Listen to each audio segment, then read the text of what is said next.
Hey guys, welcome back to another episode of the Music Den. I'm your host Armando Venditti. Hope you guys are having a good Saturday night.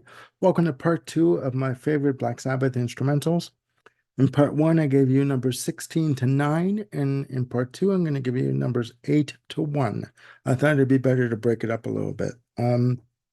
Now, in light of, as I said in the previous video, in light of us doing a panel show on ranking the albums of Black Sabbath, that's going to be myself, of course, Bill Schuster and his son Neil, Ryan Gavalier, and Mr. Peter Kent. We're going to be taping on, at this point, it looks like January the 6th.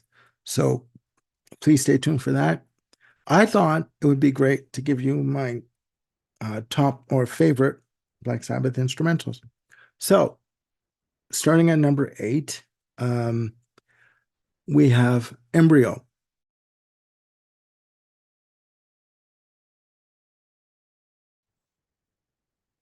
from Mastered Reality, their second release of 71, their first release of 71 being, of course, Paranoid. Um, this is one of the shortest tracks on the album, 29 seconds. Um, Fantastic piece. In my notes, I have strong melody done in 2 octaves on guitar. Um, and the reason why it was done that way was to give it more of a full, richer sound, like a thick wall of sound kind of thing. Um, and it's great. I mean, it's only a little segue into the following and to the next track, the following track, but it is powerful nonetheless. So it is fantastic. And I should say too, a lot of these tracks, these instrumentals, are what you would call interludes, where they would just segue into the next track, almost acting like a bridge between the track before and the track coming up. So, but again, powerful nonetheless. Coming in at number 7 is Rat Salad.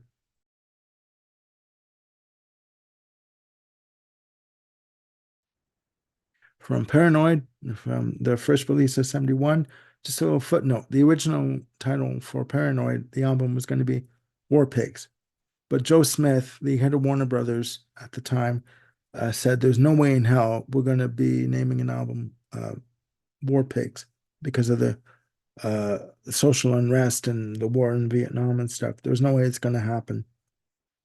So they settled on Paranoid in the US. And Paranoid, the single, was written at the very last minute as a album filler. They needed one song more, which would bring it up to 7 tracks. But this album is also known for War Pigs, a lead-off track, Fairies Wear Boots, Iron Man, Planet Caravan.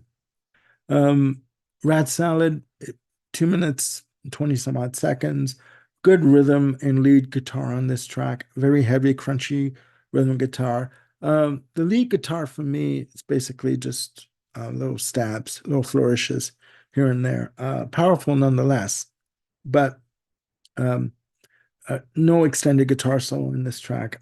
Massive drum fills from Bill Ward, and you could tell, I could tell just listening to this, the album version, that when this was probably done live, it was probably done with the idea of using a drum solo to give the band a break while he did his thing. The band go off stage and do partake in whatever. I mean, it was the 70s, right? Be fair. So, coming in at number 6 is Scarlet Pimpernel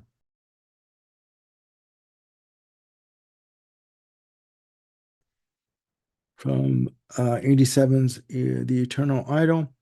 Fantastic melodic piece. Briefly, what I liked about Sabbath's instrumentals, they could come up with the most intricate acoustic guitar pieces, very lush, very beautiful, very again melodic, uh, almost like acts. They would act as escapes. Like you could go off into another world mentally and just sort of enjoy what was being played. But then after the acoustic interlude or piece, they would segue into like a hard, crunching, heavy rhythm guitar piece with either heavy lead or rhythm guitar or heavy drums, which to me I call good use of light and shade, light being the acoustic melodic pieces, segueing into the heavier, more intricate pieces. And Scarlet Pimpernel, there's no doubt on the title, is no different. Nice acoustic guitar passage on this. Um, Beautiful melody. And what I like about it, it also, to me, it sounds like it has a counter melody on guitar as well. So it's almost like a dueling melody line going at it. Just fantastic. Fantastic. Beautiful track. Coming in at number 5 is Don't Start Too Late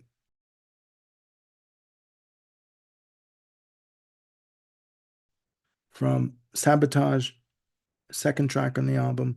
Again, another interlude, 29 seconds. What do I have here? Beautiful repetitive acoustic guitar passage. Um, what I like about or love about Tony Iommi's playing is on acoustic guitar, he could do almost minstrel guitar passages, Spanish guitar passages. He had a light touch when he needed it, and um, he had a very delicate touch on acoustic guitar, and it's beautiful.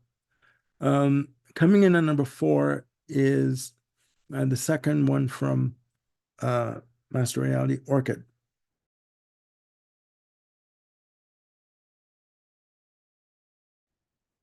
Um, Again, another track that it's a minute 31 seconds. All of these tracks, all 16 of these tracks, could fit on one disc, and you could have room for another album after that. Beautiful acoustic guitar, nice repeating chord sequence on this track. Just amazing. Coming in at number 3, Laguna Sunrise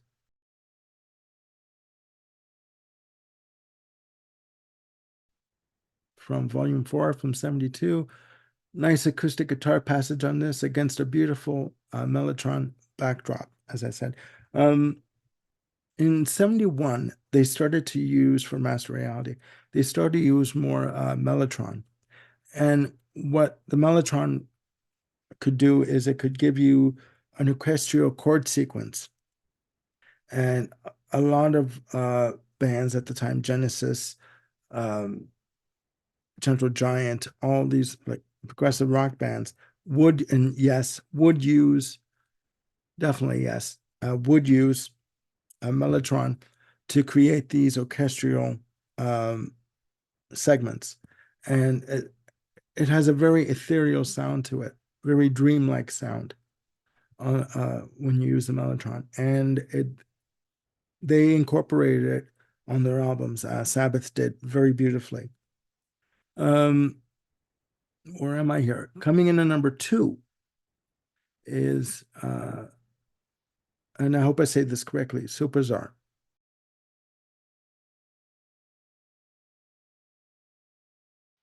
I'll spell it Supertzar from Sabotage from 75. It starts off with with heavy power chords on this, and amazing, amazing. Um, Tony Iommi is the master of power chords, right? But also then they have choirs that come in on the track, and it's almost like a duo back and forth between the power chords and the electric and the lead guitar and the choir that come in, and it builds and builds in volume and in sound and texture. Um, Again, it sounds like they're doing a duel between. I almost think it's a duel between good and evil, right? Who's going to win out, good or evil, or is there a winner in these kinds of situations? To me, when I hear Superzar, I almost feel that it could have been used as a piece of incidental music for The Omen in 76, because this is just brilliant. It is gorgeous. And I gotta say, I'm enjoying listening to the albums um, for the ranking the album segment. Not that I didn't know of Sabbath before, but I didn't really pay attention to the intricacies and the complexity of their arrangements on their tracks. Just amazing, amazing. And Superstar is no different. Coming in at number one is Fluff